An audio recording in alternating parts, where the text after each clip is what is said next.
So let's just talk about our favorite movies of 1981. How Yeah. many do you have? I have 2 honorable mentions and a top 5. Okay, I've got no honorable mentions, but a top 10. So kick us Awesome. off. My 2 honorable mentions. One is a documentary. It's called The Day After Trinity. I watched it after Oppenheimer came out. I think one of the streaming services offered it for free or something for a short time after, right around the time Oppenheimer came out. So it's a cool documentary about Oppenheimer and the day after Trinity. It's, pretty much that's what it's about. But, cool documentary, definitely worth watching. And then my other honorable mention is the James Bond film from that year, For Your Eyes Only. Pretty good Roger Moore movie. Not a classic Bond or one of the best Bond ones, but it's pretty good, especially, like I said, considering it's a Roger Moore, one of his better efforts. And then to just kick off my top 5, my number 5 it's one I haven't seen in a long time. I'd like to rewatch, is Mel Brooks' History of the World Part 1. There's a gag that you and I say to each other still all the time. It's not NVTS. I still think that's one of the funniest bits in a Mel Brooks movie. And I say that, I even say that to people who probably don't get it. And my number 4 is one we talked about today, Son of the White Mare. Just a really cool animated bit. Thanks for recommending that. Those are the kind of things that I always say, oh yeah, I want to watch stuff like that. But then I don't make myself do it, so thank you for recommending that. I appreciate that. My number 3 is another one we talked about today, Blowout. Really happy that held up. I hadn't seen it in so long, I didn't even have a rating for it on Letterboxd, so I'm glad that one held up. That's my number 3. Number 2 is just a delightful movie called The Great Muppet Caper. I love these early Muppet movies. They're just a joy. I smile all the way through them. And then my number 1 is a pretty obvious choice, but I think still one of the best movies ever made, Raiders of the Lost Ark. Cool. So all of your movies appear in my list, but I've got a few others to mention too. My number 10 is The Road Warrior, Mad Max 2. I wish it was just called The Road Warrior, and I wish the third one was just called Beyond Thunderdome, because I love the idea that this series has movies that are campfire tales about a guy that aren't actually connected to each other. And it works better if they're not numbered. But that's so meta. It doesn't matter. Anyway, this is a cool one. It's the blueprint for Fury Road. It's mostly a big chase. It's not as cool as Fury Road, but not even by a long shot. But, Lord Humongous is a cool villain. And there's a lot of really fun stuff in here if you can stomach Mel Gibson, which I know some people have a problem with. My number 9 is Michael Mann's Thief, starring Scott Caan's dad. Great heist movie, very slow burn. If you're into the Scarface aesthetic, this is a good one with mostly just Scott Caan's dad being a real jerk to a lady and wanting to rob a safe and being like a safecracker. It's cool, but it's real slow. It's a Michael Mann movie. It's pretty slow. My number 8 is History of the World Part 1. Yeah, I think this is, for me, it's one of my favorite Mel Brooks movies by a lot. I rewatched it recently when History of the World Part 2, the Hulu miniseries, came out. NVTS Nuts, yes, it's wonderful. I also love the entire Inquisition song is so funny. I say a lot of times that you can't torque him out of anything. And the problem with this movie is that the first bit is really funny. Everything in ancient Rome is really good. The Inquisition's really good. And then you get to the third bit, which is just I couldn't remember any of it.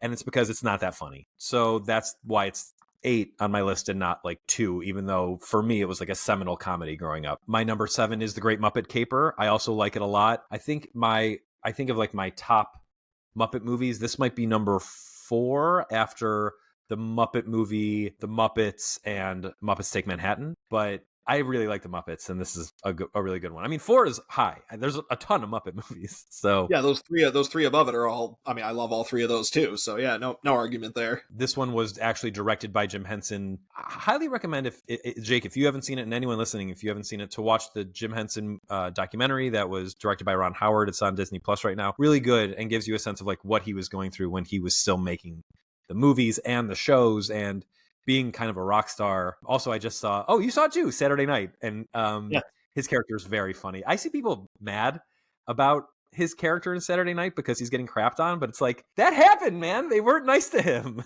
Yeah. Yeah. They were dicks. And I don't think the movie makes him look like a fool. If anything, it makes the people who are mean to him look like dicks. Yeah. That's how I took it. People are weird. Saturday Night rules, by the way. Yeah, very good. My number 6 is Blowout. The more we talk about it, the more I think I like it.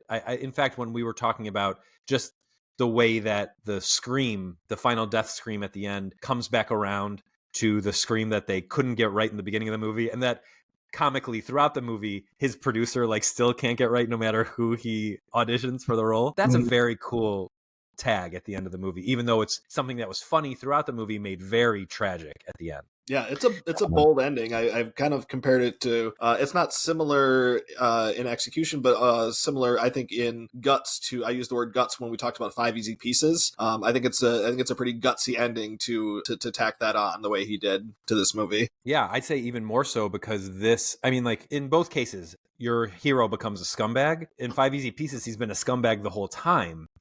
In Blowout, you're discovering he's a bad person at the end, or maybe this experience made him a bad person. Or he's just he's so tortured now. He's like he right. Kind of he lost a part of himself. Yeah, exactly. Oh, great movie. Maybe I underrated. I actually it more the more we talked about it, and I liked it a lot to begin with. Yeah.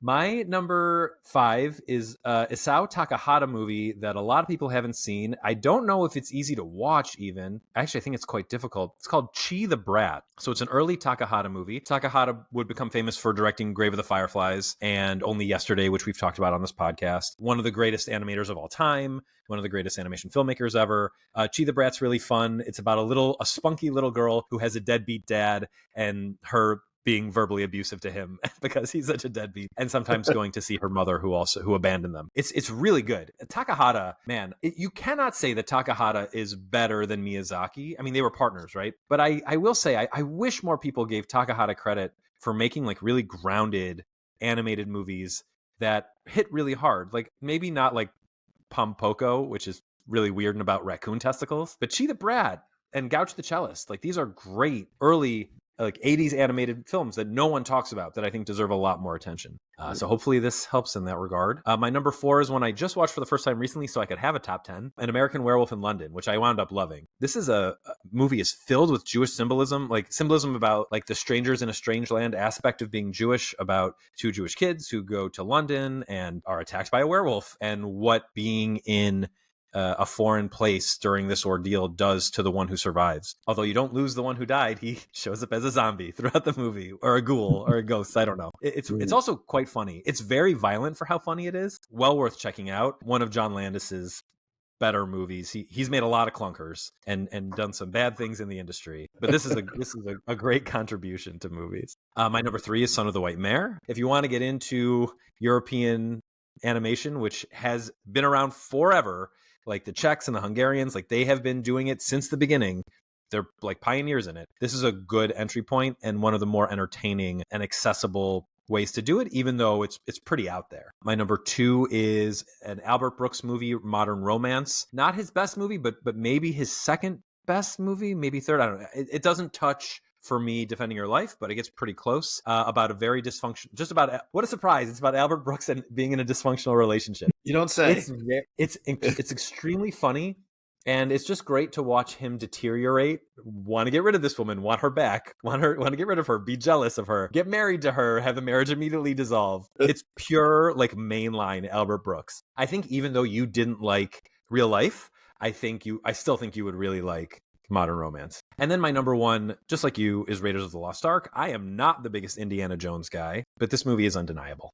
So I watched it with my kid recently too, and she really liked it too, which is still, I mean, if it's still resonating with 12-year-olds today, I mean, it's like I said, undeniable. It's an all-timer. You can see my wife in the background. I'm actually not allowed to talk badly about Indiana Jones movies in this house. Oh, she just said correct. Like we went and saw Dial of Destiny, and she liked it way more than me, and I just did not talk about it because she gets so mad at me.